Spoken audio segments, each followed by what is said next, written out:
Hello, welcome. My name is Brittany D. I'm a psychic medium and spiritual teacher. And today we're going to talk about how to interpret the results of a psychic reading. A lot of people don't realize that you don't have control. We don't have control over what spirit is saying. This is a conversation with spirit. So it's really us just doing our best to get out of the way, let spirit move through us as a conduit, as a channel of that information. And we don't really have control. Now, of course, if you have requests or if you want to ask to speak with someone or whatever it may be, we can always do our best. And most of the time, you're not going to find, that there's a lot of issues with that. Most of the time, if it's something that your soul and your heart truly desires, then spirit wants to help and assist you with that most of the time. Even if it's a loved one and they may have a little bit of resistance coming forward, most of the time you will eventually get there. But we don't have control. And I know, at least in my readings, I'm always really transparent about that from the beginning. I'm like, that, I'm just here as a conduit. I'm just a messenger. I'm just repeating. I say this all the time to my students.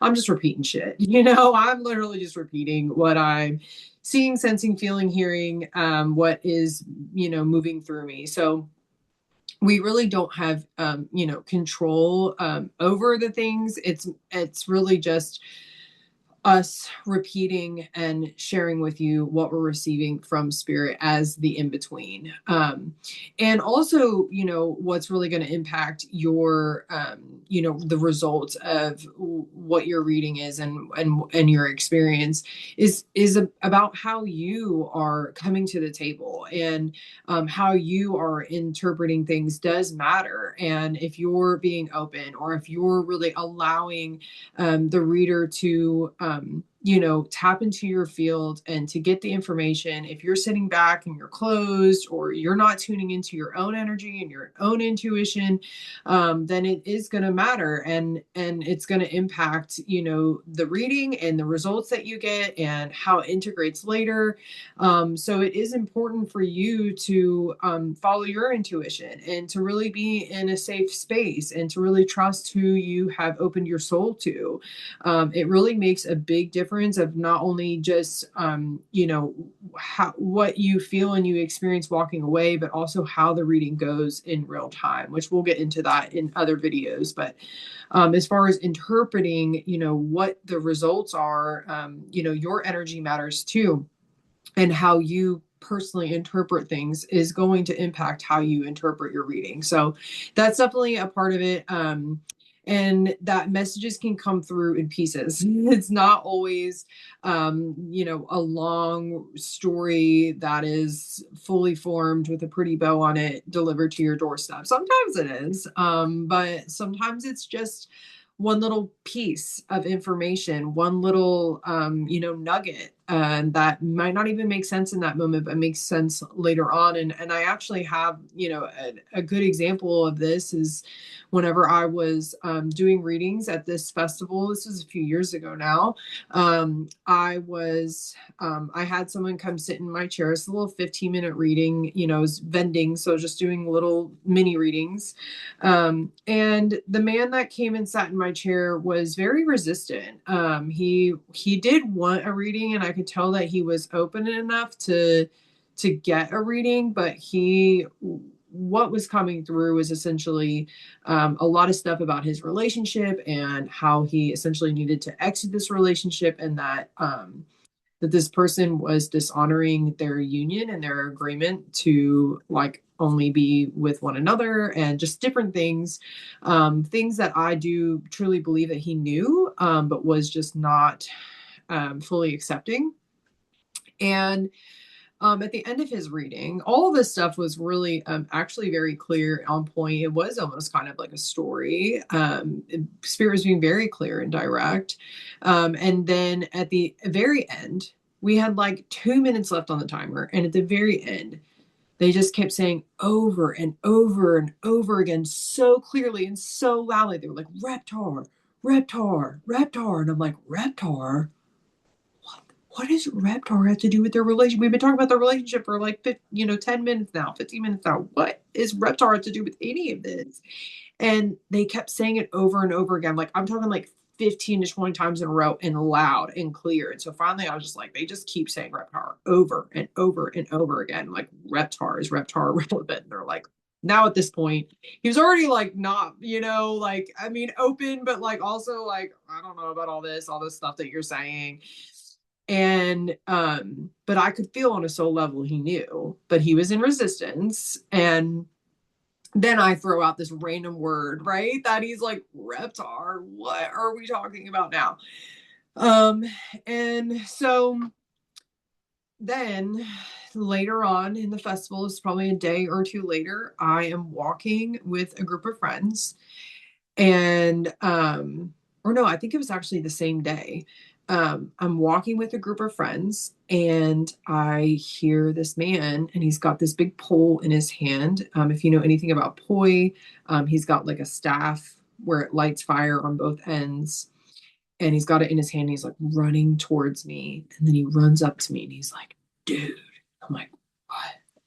And he holds up his staff. And on the end of his staff, he had where you light it on fire, you have to protect it. And he had a sock on each side of the burn, and on the sock was Reptar. There was Reptar on the socks. And so he had gotten that reading. And then when he went back to his tent to go get his poi to go to the main stage, he went and picked up his poi and Reptar was right in his face. And he just looked at me. He ran up to me with his stick and he's pointing at the star. He's like, fucking Reptar, dude. Like, fucking Reptar. He's like, what the hell? And he was just absolutely mind blown. And he knew in that moment, like everything that spirit was saying, that like, he was being betrayed by his partner. And like, she was like, with other people and all these different things that he knew, but he was in a little bit of denial about, he was like, it was undeniable. He's like, Reptar, like it's right in my face. It's right in my face. And I'm pretending like it's not in my face. It's right in my face.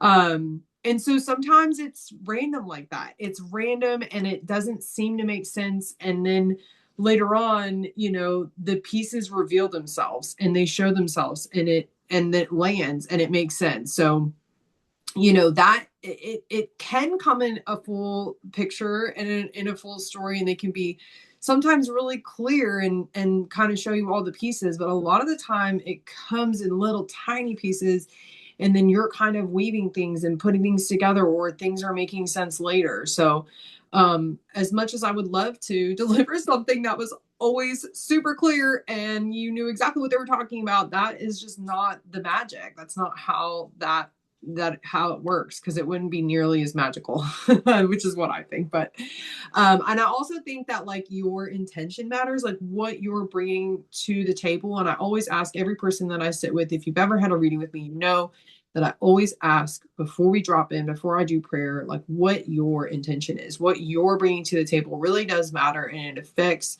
what comes through and how you will interpret those things that do come through. So you always want to make sure after, getting a reading, part of interpreting those results is, integrating it, sitting with, things that really hit your heart, that your own intuition said, oh God, she is definitely talking about, this is definitely what it was. Like your own energy and intuition has to be online in order for you to really be able to truly interpret those things. So sitting with those pieces that maybe I didn't even understand, or the reader didn't even understand, hit you, and your intuition was like, ding, ding, ding.